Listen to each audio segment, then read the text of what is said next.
கர்த்தருடைய பரிசுத்த நாமத்திற்கு மகிமை உண்டாவதாக. இன்றைய வசனம் ஏசாயா 54:17 உனக்கு விரோதமாய் உருவாக்கப்படும் எந்த ஆயுதமும் வாய்க்காதே போகும். அதனால கூட இந்த வார்த்தை கேட்குற ஒவ்வொருத்தர் வாழ்க்கையிலையும் உங்களுக்கு விரோதமாய் உருவாக்குறது நீங்கள் தவறே செஞ்சுருக்க மாட்டீங்க, ஆனால் உருவாக்குவாங்க. குடும்பத்தில் உருவாக்குவாங்க, வேலையில் உருவாக்குவாங்க, பிஸ்னஸில் உருவாக்குவாங்க, சபையில் உருவாக்கப்படுகிற எந்த ஆயுதமும் அது வாய்க்காதே போகும். இப்போ நம்ம தவறே செய்யாமல் குற்றச்சாட்டுகளுக்குள்ளே கடந்து போவோம். அது உருவாக்குறாங்க.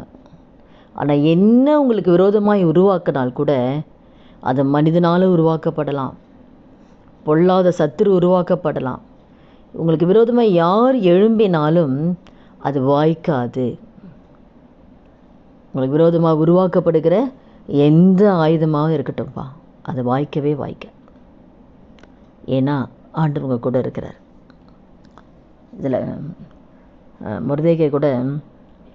மொர்தெகாயை தூக்கில் போகிறதுக்கு ஆமான் பிளான் போடுறார், திட்டம் போடுறான். அப்படியாவது மொர்தெகாயை தூக்கில் போடணுன்னு சொல்லி ஆமான் திட்டம் போடுறார்.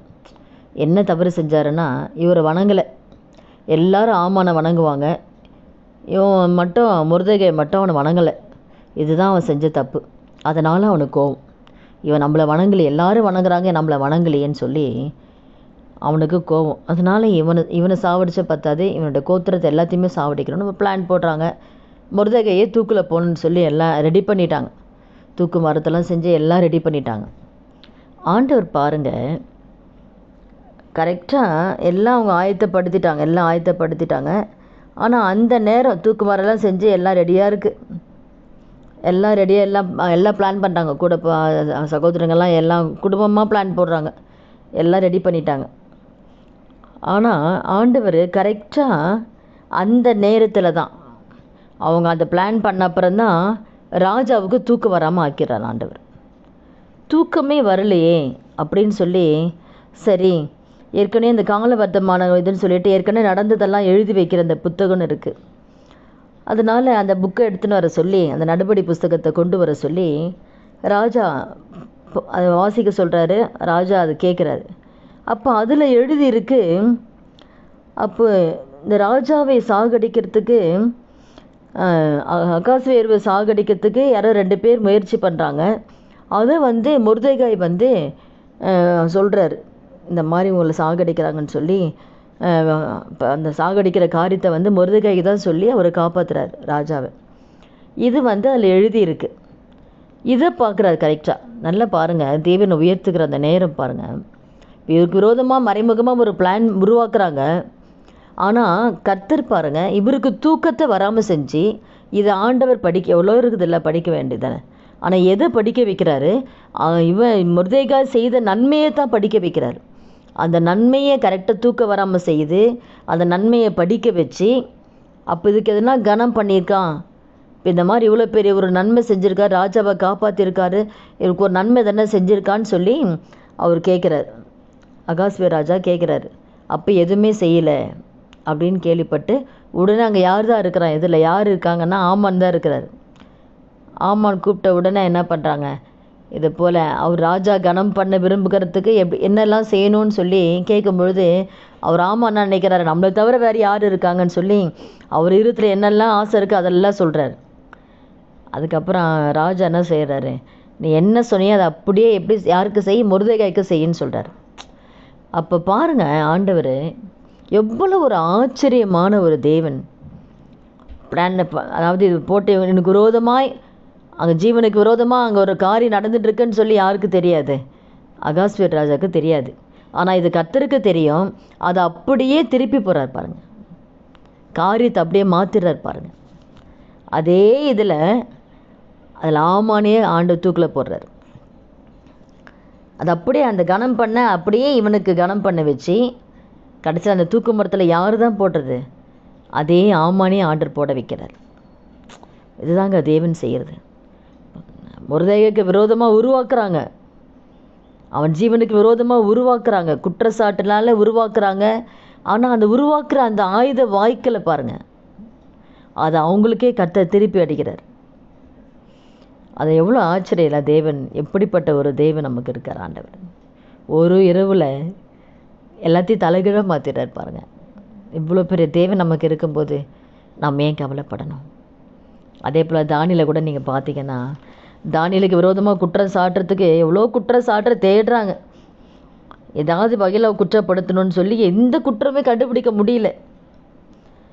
சரி, எதுலேயுமே குற்றம் கண்டுபிடிக்க முடியலேன்னு சொல்லிட்டு, சரி ஆண்டவர் வணங்குற விஷயத்தில், வேத விஷயத்தில் தான் இவனை எப்படி ஏதாவது ஒரு இடத்துல குற்றம் கண்டுபிடிக்கணும்னு சொல்லி தான் ராஜா கிட்ட போய் சொல்கிறாங்க, 30 நாள் வரைக்கும் உங்களை தவிர வேறு யாரையும் வணங்கக்கூடாது, யார்கிட்டையும் விண்ணப்பிக்கக்கூடாதுன்னு சொல்லி. அப்படி யாருன்னா தெரியும் தானியேல் கரெக்டாக ஆண்டவரை வணங்குவான்னு சொல்லி தெரிஞ்சு, அதில் அவனை குற்றப்படுத்தணும்னு சொல்லி அவனுக்கு விரோதமாக உருவாக்குறாங்க பாருங்கள். எப்படி ஒரு குற்றச்சாட்டை உருவாக்குறாங்க.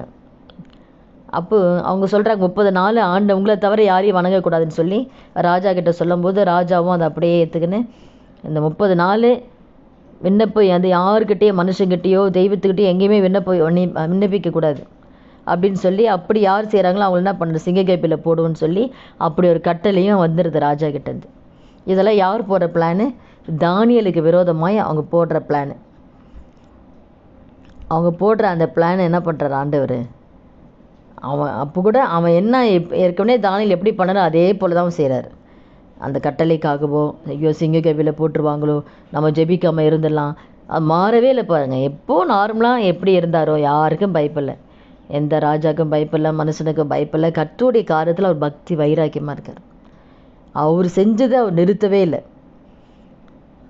எவ்வளோ பிரதானிங்க, தேசாதிபதிங்க எல்லாம் எவ்வளோ குற்றச்சாட்டு பண்ணி ஏதோ ஒன்று அவன் இல்லாமல் ஆக்கணும், அதுதான் அதுக்குன்னு உருவாக்குறாங்க. இதெல்லாம் இவங்களாம் உருவாக்குறது. தானியேல் மேலே குற்றச்சாட்டுபடி உருவாக்குறாங்க. ஆனால் அது கர்த்தர் பார்க்குறாருல்ல. அதுதான் அவனுக்கு விரோதமாக உருவாக்குற எந்த ஆயுதம் வந்து வாய்க்காது. அதுதான் ஆண்டவர் சொல்கிற மாதிரி. கடைசியில் அதே மாதிரி அவன் ஆண்டரை நோக்கி அவன் ஜெபிச்சால் கூட அப்புறம் அவனை அரெஸ்ட் பண்ணுறாங்க. அதுக்கப்புறம் சிங்கக்கேபிலையே போடுறாங்க பாருங்கள். ஆனால் சிங்கக்கேபில் போட்டாலும் தேவன் தப்பு வச்சார். கர்த்தர் கூட இருக்கிறத நிரூபிக்கிறார் பாருங்கள். சிங்கங்களின் வாயை ஆண்டவர் கட்டி போடுறார். அப்போ அவங்களுக்கு எந்த ஒரு சேதம் வரல. அப்போ அந்த நாளில் கூட இந்த வார்த்தை கேட்குற ஒவ்வொருத்தர் வாழ்க்கையிலையும் உங்களுக்கு விரோதமாய்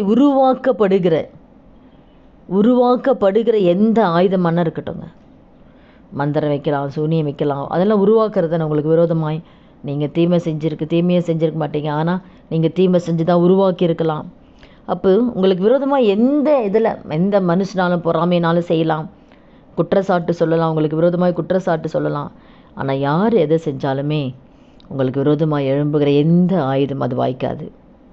ஏன்னா கர்த்தர் உங்கள் கூட இருக்கிறார். எப்படி மொர்தெகாயை ஆண்டவர் காப்பாற்றினாரோ, ஆண்டவர் காரியம் மாறுதலாய் முடிவு பண்ணினாரோ, தானியேலை எப்படி அவனுக்கு விரோதமாய் குற்றம் சாட்டும் பொழுது கர்த்தர் கூட இருந்து சிங்கங்கள் வாயை கட்டி போட்டு தானியேலை கர்த்தர் பாதுகாத்தாரோ, அதே போல் அந்த வார்த்தை கேட்குற ஒவ்வொருத்தர் உங்களுக்கு விரோதமாக என்ன உருவாக்குனாலும் அது வாய்க்காது. அவர்கள் மத்தியில் கர்த்தர் உங்கள் கூட இருக்கிறத நிரூபிப்பார். மொர்தெகாயை உயர்த்தின தேவன், தானியேலை உயர்த்தின தேவன், என்ன ஆயுதங்கள் உங்களுக்கு விரோதமாக உருவாக்கினாலும் கர்த்தர் உங்கள் கூட இருந்து கர்த்தர் உங்கள் கூட இருக்கிறார் என்பதை கர்த்தர் உயர்த்துவார், நிரூபித்து காட்டுவார். அதனால் சோர்ந்து போகாதீங்க, எந்த காத்து கொடுத்து துக்கப்படாதீங்க. ஏசப்பா உங்கள் கூட தான் இருக்கார், எல்லாமே மாறும். ஜெபிக்கலாமா? துதிகள் மத்தியில் வாசம் செய்ய நல்ல தகப்பனே, இயேசுவின் நாமத்தில் நம்முடைய சமூகத்தில் வருகிறோம்.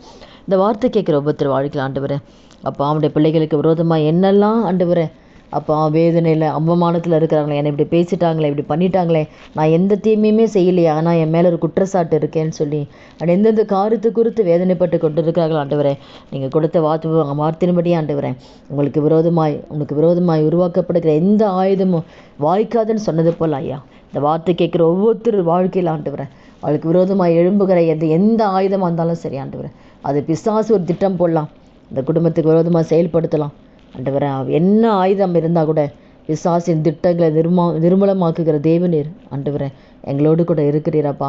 ஒரு மனுஷன் போடுகிற திட்டங்களை நிர்மூலமாக்குகிற தேவனீர் எங்களோடு கூட இருக்கிறீர் ஆண்டவரே. எல்லாவற்றையும் கர்த்தரை மாற்றி போட்டு ஆண்டவரே, உடைய பிள்ளைகளை எந்த இடத்துல வெட்கப்பட்டார்களோ ஆண்டவரே, அந்த இடத்துல பிள்ளைகளை தலைகளை உயர்த்தி ஆசீர்வதிங்க. இயேசுவின் நாமத்தில் ஜெபிக்கிறோம் நல்ல பிதாவே, ஆமென்.